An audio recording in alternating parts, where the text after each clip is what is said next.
Thank you very much for inviting me. I just have to say this. When Firdaus mentioned that this association exists, so I was like, where were you guys when I was young? Now too late lah. No. Oh, anyway.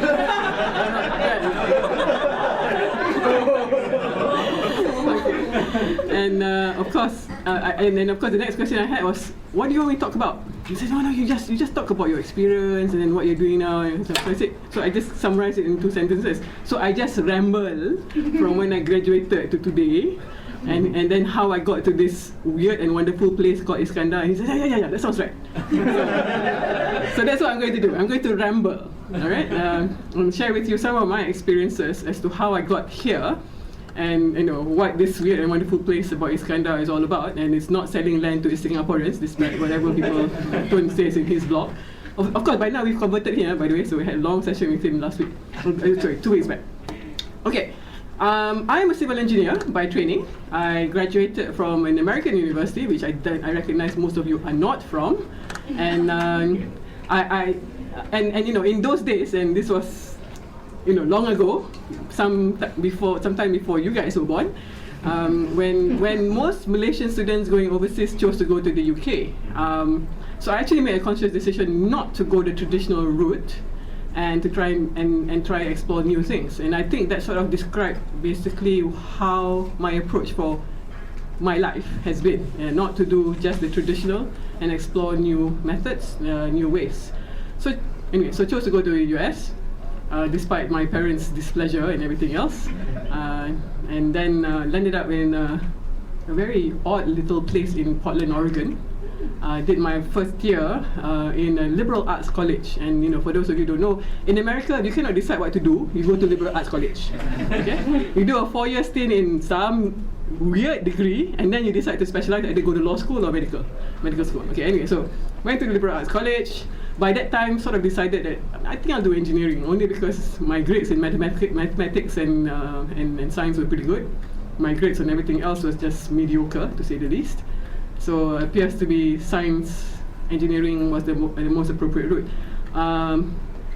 So I then went to Syracuse, which is in upstate New York. 100 inches of snow every year, which was not exactly something that you from the tropics are very keen on. Managed to graduate, by the way. but having said that, just to compound the story, and for the ladies and the great women in the room, 9 out of the 10 top students in my engineering school were women. And of course, it was not quite a thing to tell the Americans who were not so.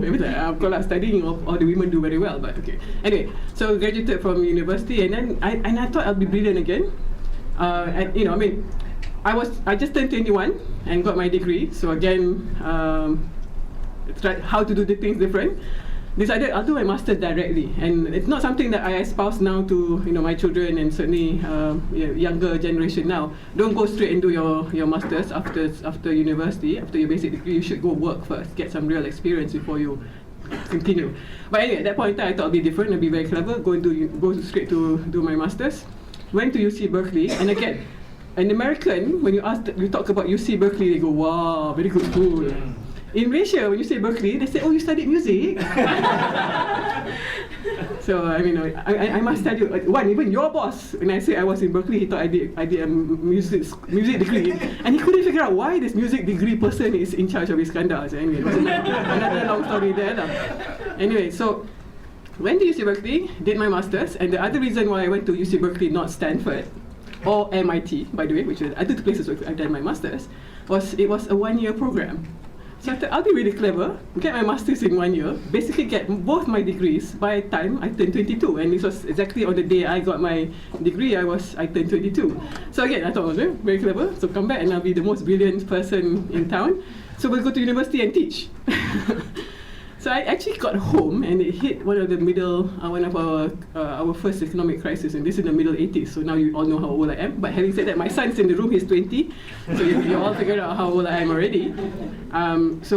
This is in the middle 80s where we hit the first recession that Malaysia, probably is a pronounced recession in Malaysia. So got home, no jobs. So what I do, I decided that, okay, well, initially I was thinking of studying vacuum cleaners, but I decided that, a degree from UC Berkeley studying vacuum cleaners may be a bit tough sell. So went to UM and became a teaching assistant. But somehow I got stuck with the student affairs department. And for those of you in local universities know that student affairs department do one or two things. You either monitor the students, make sure they behave themselves, University Act and all that, or you go into social events. And I did the social events, which was brilliant. So I did all of the wonderful arrangements of societies and annual dinners and stuff that when you were spending more of your time trying to squeeze programs into 1 year and all that kind of stuff, didn't really have time when I was in university. I actually did when I graduated, and I did it in University of Malaya, and sort of gave me a perspective of how different the academic life and programs in Malaysia is versus what happens in the US now. Obviously, US programs are very loose, whilst it's structured in a way, but the American education system is very loose, and I think that's, for me, if nothing else, coming out of both the experiences of studying in Malaysia in school, and then going to the US for an American degree, and then coming back to work for a short time in a Malaysian university, and this is supposedly the premier university in Malaysia, of course now rated outside of the top 200, I think, which was another issue. And I think, and after my experience in the university in the early stage of my career, I am not surprised. Okay. Anyway, but I should probably not say it too loudly. The minister gets very upset with me when I say things like this, especially in the public forum. But since you're all young and still can make up your minds, I'll just say this and ramble on. Okay, so then they say got out of that, finally figured out that life better I can't do these fun events, and unless I wanted to become an event manager, I should get out of university, or UM. And I started working in a construction company, and this was, excuse me, a real Chinaman company, and I thought it was actually a good experience. By the way, by that point in time, the Dean of Engineering figured out who I was, and said, why did you come and lecturer? I was like, okay, just let me work first, let me get some real experience, and then I come back and lecture in 5 years' time. Never went back, by the way. So, so then went to work for this Chinaman foundation contractor, and for those of you who are engineering, foundation is the stuff that you put on the ground so that the buildings don't fall down. What was interesting for me was, and those of you who are now living in Sunway, the early days when Sunway was still, okay, you all young people don't know this. Early days, Sunway used to be a tin mining area. Okay, some of you are old enough to know that. Okay, right? Tin mining area. So I was part of this early group, and now whenever I see Tan Sri, I'm telling Tan Sri, dulu you do it. You were here.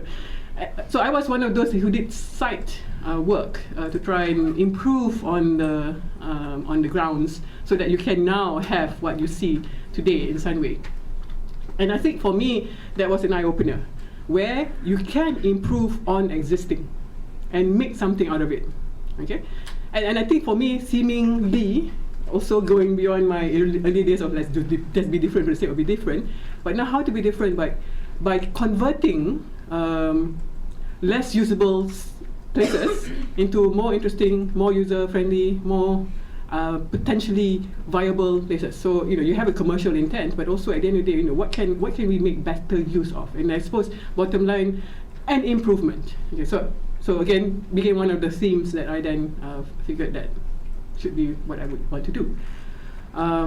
But cut long story short, didn't do too long in this Chinaman company. After all, I figured out as a woman in a Chinaman construction company, really had no future. So let's get out of that. Ended up joining PETRONAS. Now, joined PETRONAS when PETRONAS was at the stage of converting itself from what essentially was a national oil company in the sense of just guarding the assets of the country into a global company. Okay, they were at that stage of transformation, and very interesting to be involved with corporations, and then you, those young corporate professionals, very interesting to be at the stage where people are making transformations, because it's a change, and recognize that any entity, whether they be an official government organization or corporation, or even individuals such as ourselves, change is not easy. Okay? So whilst PETRONAS was a fairly young company, it was only started off in 1979, and by the time I joined, it was only about 8 years old. That transformation to take place, even for a fairly young company, was not easy. Okay, but anyway,